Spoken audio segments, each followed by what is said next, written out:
Oh man, does it feel good to be back talking Acapulco. This show, man, I swear, it is the sleeper hit of the year for me every time it comes out. And it's really cool that we got a second season of this, and if the rumors are led to be believed, which they might be, I don't know, maybe a third season of this? Look, between Physical, Acapulco, all of them getting a lot of seasons, I think we're in a good era of television on Apple, just saying. Love it. Love this show. Acapulco, it's back for its second season.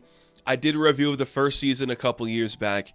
The show made me smile. I thought it was incredibly well crafted, so beautiful, so effortless.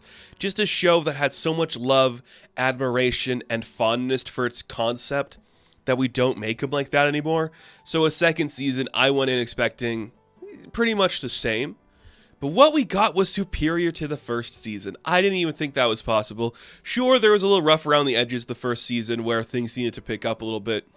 But we chiseled out a nice spot for ourselves this season with this show and made something completely unique and creative and fun. And if you haven't seen this show, it is on Apple TV.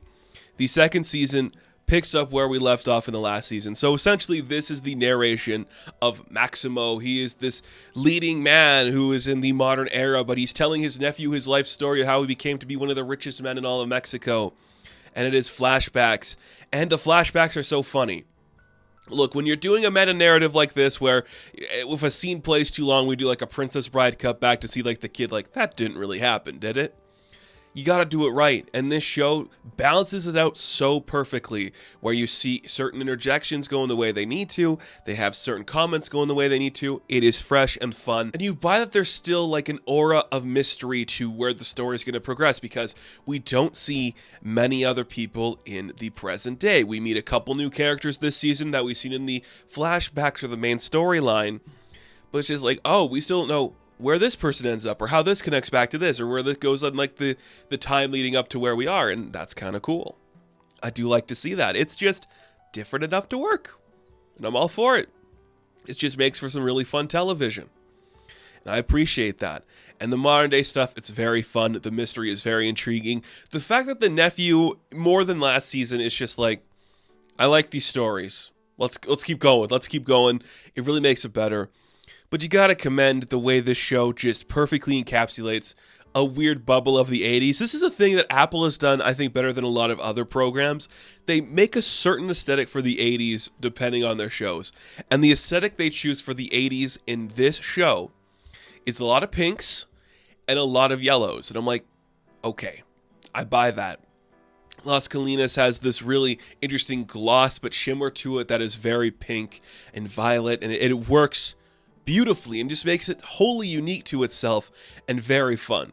And then when it takes us out of the resort and we actually go to the streets of Mexico where they're in, it's like, yeah, okay, I'm liking this. It's different enough from the resort, but still doesn't have like that classic shine of what is depicted from this kind of television. Maybe it helps that this isn't just a strictly American production, that it actually looks unique and wholesome in that way, and it's really fun. And the characters, again, a young Maximo at the resort, having troubles in love, trying to get his best friend back in together with people. And, you know, what's going on here? Here's the guy who's kind of dating the girl he likes. Here's his sister out of favor with the mom. Some of the funnest television I've seen all year. And I mean that wholeheartedly. This is just like a really funny show where it doesn't care how the characters look, where nobody has to look cool or suave. Everyone's just kind of silly. Everybody's just having fun. We get that we're all in on the joke here. Look how this is oversaturated because this is a story of a guy telling his nephew the events. It doesn't need to be realistic or earnest. We're just going to be funny and silly and have a good time. And you're along for the ride the whole way because you want to see Maximo happy. You want to see Memo happy. You want to see Sarah happy. You want to see all these characters find their happy ending. Are they going to find their happy ending? Hopefully they do. And the journey along the way is so fun and incredible. And it definitely feels like we have a little bit more money this season. We go to a couple new locations off the resort where we go to some clubs. We go to a couple more restaurant places. We're headed all over these areas. Not just strictly in this one location. No, I'm fine with that. I love the relationships in this. It is just so wholesome. You're watching this for these really fun, nice characters being able to thrive in this environment where it's like, yeah, they're just having silly times. They're having issues. Well, what if we just do like a fake card reading for them? Get fired? Oh, what if we just get a job with our girlfriend? It's like, it's easy stuff, and it's fun. And yes, it is kind of cheesy where it's like a romance thing, but what's wrong with that? What's wrong with a little romance in our television? Especially like this. It covers the basis of everything. People falling in love, people falling out of love, people trying to fall into the right path for themselves, people losing their momentum and not being able to figure out where they're going to go. It's awesome. It's just a big lesson, and that's what it needs to be. It's like, here's this kid, thinks he's in love with this girl, is dating somebody that's not the person he loves, same with the girl that loves him. His best friend meets somebody, but her like strict relatives don't want him to be there. We have a man who might be having an affair with an older woman. How's that going to play out? Maximo's sister might be in love with this girl. Mommy doesn't like that, but Mommy's also trying to find her new love too. It is all coming together beautifully. It's about family, it's about hope, it's about romance and love, and just beauty all around. The jokes are very fun. It does have Spanish subtitles, so if you are not a Spanish person and you don't really know what they're saying, well, it is still good humor. And I understand how that could be like off-putting to some people, where it's like, I can't read the subtitles, it's going too fast for me.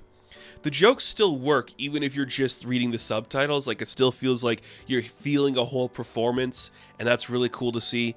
I think this show is just so underrated because I don't hear a lot of people talking about it, but the characters are fun. You love their romance. You love seeing them happy. You feel bad when they're sad. You cringe when they do weird stuff. The color palette is immaculate. The story is so compelling. The meta narrative of the whole experience is just really cool. Acapulco is just great.